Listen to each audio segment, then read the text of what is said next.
Inaalam pa rin ng mga otoridad kung gas leak nga naging sanhi ng pagsabog sa 2 Serendra noong May 31.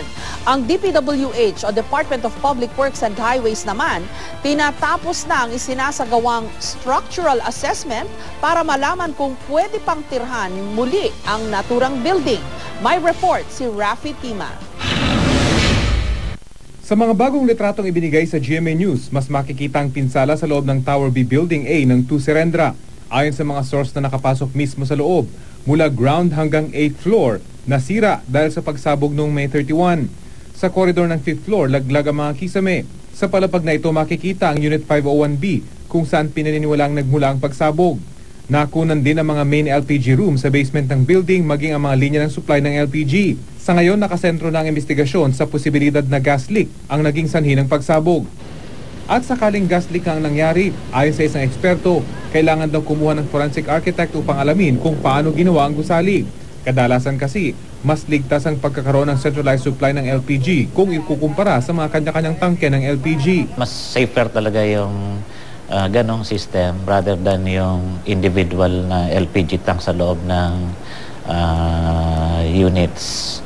Kasi kung yung isang malaking tangke nasa loob ng unit at yun ay nagkaroon ng leak, mas malakas ang sabog noon.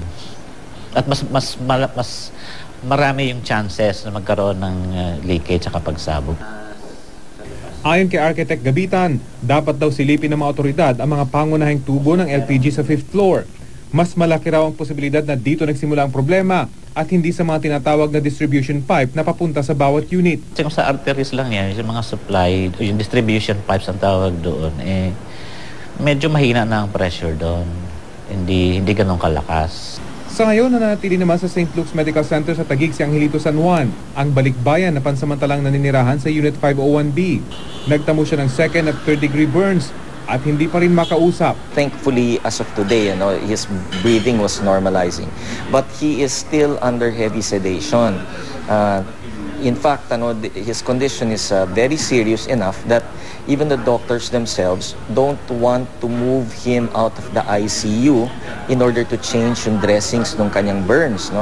Dagdag ni Attorney Raymond Fortun, nirenovate daw ang Unit 501B pero wala namang ginalaw sa mga tubo roon. Inayos lang yung mga dingding at meron lang ni-rearrange na mga furnitures pero yung mismong kusina was untouched. So wala naman hindi naman ginalaw yung gas stove, hindi ginalaw yung mga gas lines and the plans will bear it out. Na talagang ang inayos lamang ay yun lamang configuration ng kwarto para maging 2 bedrooms. Nakatakda namang makipagtulungan sa pulis ang may-ari ng unit. Oras na makarating siya sa Pilipinas mula Amerika. Sa gitna nito, tinatapos naman ng DPWH ang kanilang structural assessment sa 2 Serendra upang malaman kung pwede pa bang tirhan ng building. Rafi Tima, GMA News.